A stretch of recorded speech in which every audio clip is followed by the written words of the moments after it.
കുറ്റിയും പറിച്ച് വന്നേക്കുന്നത്. മനുഷ്യനെ പണിയെടുക്കാനും സമ്മതിക്കത്തില്ല. ഇനി ചോറൊക്കെ വാർക്കണ്ടേ? അവിടെ കിടന്നടിക്ക് കുറച്ചു നേരത്തേക്ക്, അത് കഴിയുമ്പോൾ ചെന്ന് തുറക്കാം.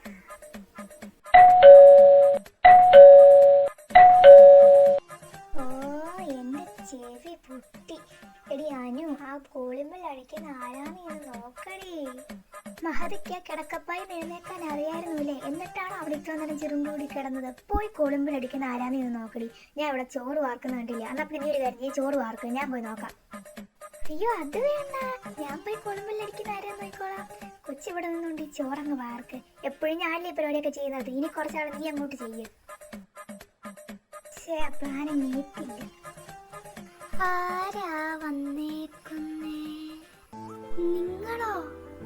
അർജുനേട്ടാ, നിങ്ങളെന്താ എന്നെ ഇങ്ങനെ നോക്കുന്നേ? അത് പിന്നെ ഭക്ഷണമൊക്കെ നമ്മൾ പിന്നെ കണ്ടതല്ലേ. അത് കഴിഞ്ഞിട്ടുണ്ടായ മാറ്റങ്ങളൊക്കെ ഒന്ന് ശ്രദ്ധിക്കുമായിരുന്നു.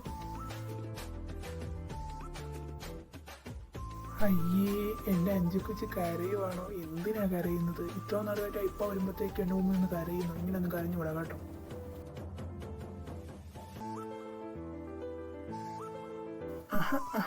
ഞങ്ങള് കുറച്ചുപേരും കൂടി ഇവിടെ നിപ്പുണ്ട് കേട്ടോ.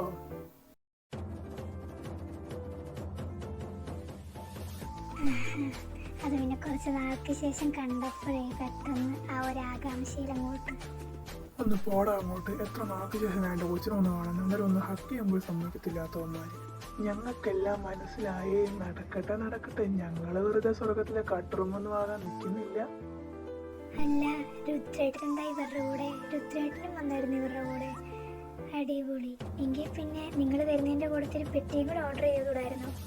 ഇനി അത് മേടിക്കണം, ഇവിടെ കൊണ്ടുവരണം, നിങ്ങളെയൊക്കെ പാക്ക് ചെയ്യണം, എന്നിട്ട് തിരിച്ചയക്കണം. ഓ, അത് വല്ലാത്തൊരു ഘട്ടം തന്നെയാണ്. നിങ്ങൾ വരുമ്പോൾ ആ പെട്ടിയുടെ ഓർഡർ ചെയ്തുകൊണ്ട് വരാഞ്ഞത് എന്ത്?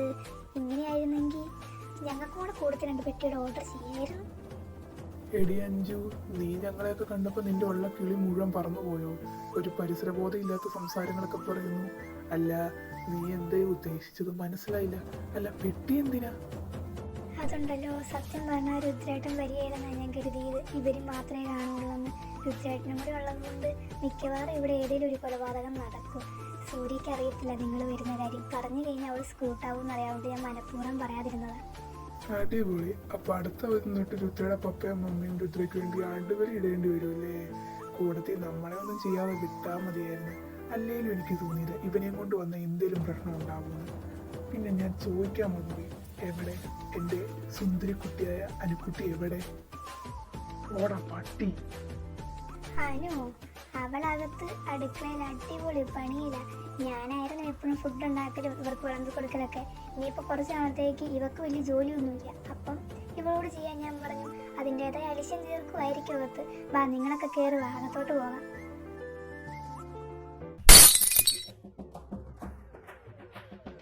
പൊട്ടിച്ച് അവൾ ആ അടുക്കളയിലുള്ള എന്തെങ്കിലുമൊക്കെ സാധനങ്ങൾ പൊട്ടിച്ചിട്ടുണ്ടാകും. എനിക്ക് എന്തിൻ്റെ സൂക്കേടായിരുന്നു അത്. ഞാൻ അടുക്കള അവളുടെ കയ്യിൽ ഏൽപ്പിച്ചിട്ട് പോരാനായിട്ട് ഞാൻ അങ്ങ് ചെന്ന് ചെയ്താൽ മതിയായിരുന്നു. നിങ്ങൾക്ക് അവളുടെ കുക്കിംഗ് കാണണമെന്ന് വല്ല ആഗ്രഹമുണ്ടോ? എങ്കിൽ പോരെ, നമുക്ക് അവളുടെ കുക്കിംഗ് കുറച്ച് നേരം കാണാം. എന്തായാലും നിങ്ങളോട് പറയുള്ളൂ, നിങ്ങളുടെ കുക്കിംഗ് കൂടെ കണ്ടിട്ടങ്ങ് പോയാൽ മതി. ചേട്ടാ, ഇതങ്ങോട്ട് ഇളകുന്നില്ലല്ലോ. ഇളകങ്ങോട്ട്. ഓക്കെ, ചിക്കൻ റെഡിയായി. ഓ, ഈ സാമാനം ഇളകിയിട്ടങ്ങ് തീരുന്നില്ലല്ലോ. ഇനി കുറച്ച് കഴിച്ച് നോക്കാം.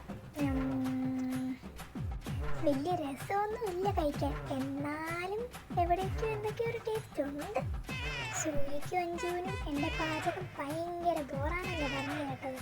ഇന്ന് അവന്മാർ എന്നെ ഫുഡ് ഉണ്ടാക്കി ഞെട്ടിക്കും. അവന്മാരെ കൊണ്ട് ഞാനൊരു മുഴുവൻ തീറ്റിക്കും, കാണിച്ചു കൊടുക്കാം. മടുത്തു. ഇനി കുറച്ച് നേരം വല്ല എൻ്റർടൈൻമെൻറ്റും ആവാം.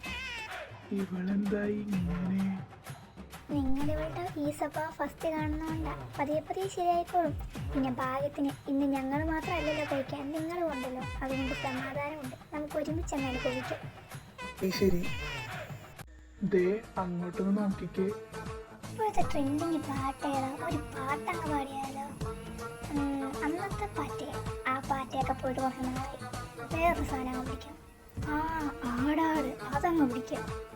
3, 2, 1 start.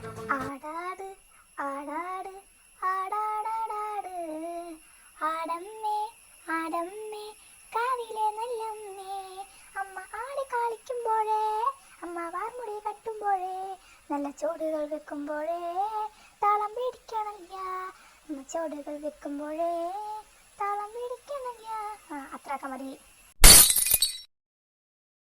അല്ല, ഞാൻ ക്ലാസ് ഒന്നും നേരത്തെ വീഴ്ത്തി പൊട്ടിച്ചില്ലല്ലോ, പിന്നെ ഇതെവിടുന്ന് ഈ ശബ്ദം?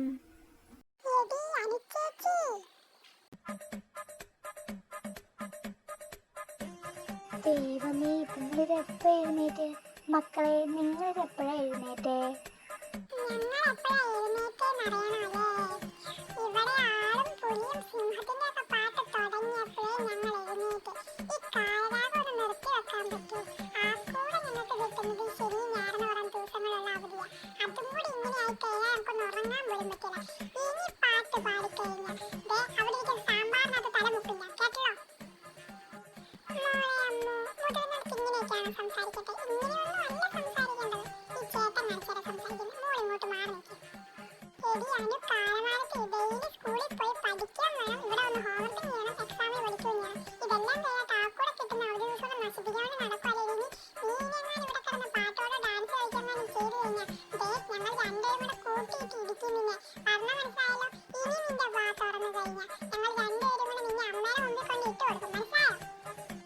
അയ്യോ, എൻ്റെ മക്കളെ, എത്രയോ വിളിച്ചതിയൊന്നും എന്നോട് ചെയ്യല്ലേ. ഞാൻ ഈ പാട്ട് പാടത്തില്ല, ഞാൻ വാവോലും തുറക്കത്തില്ല. പോരെ?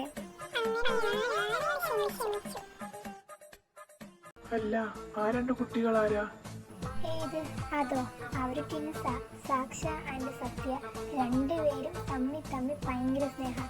അവളെ എന്ത് പറഞ്ഞാലും അവനും ദേഷ്യം വരും, അവനെ എന്ത് പറഞ്ഞാലും എനിക്കും ദേഷ്യം വരും. അതുകൊണ്ട് രണ്ടുപേരും അത്രത്തോളം സ്നേഹിക്കുന്നുണ്ട്. പിന്നെ പറയാൻ പറഞ്ഞു, ഇത് നമ്മുടെ സൂര്യയുടെ രണ്ടോമന മക്കളാണ് ആ രണ്ട് കുരുത്തങ്കട്ടങ്ങൾ. അപ്പോൾ സൂര്യ മാരീഡായിരുന്നു അല്ലേ? ഇതെൻ്റെ അടുത്തൊന്നും മറച്ചു വെക്കേണ്ടിയിരുന്നില്ല. ഞാൻ അവളെ സ്നേഹിച്ചത് വളരെ സത്യസന്ധമായിട്ടായിരുന്നു. പിന്നെ അവൾക്ക് വേണ്ടി ഒരു പ്രശ്നം ഉണ്ടാവുണ്ടല്ലോ എന്നോർത്താ ഇങ്ങനെയൊക്കെ ഞാൻ മാറുന്നു. പക്ഷെ അവള് എന്നെ പറഞ്ഞ് മറ്റൊരാളെ. അയ്യോ, രുദ്രേട്ടൻ കരുതുന്ന പോലെയല്ല. അതല്ല ഞാൻ ഉദ്ദേശിച്ചേ. ഇനിയൊന്നും പറഞ്ഞ് ബുദ്ധിമുട്ടണമെന്നില്ല.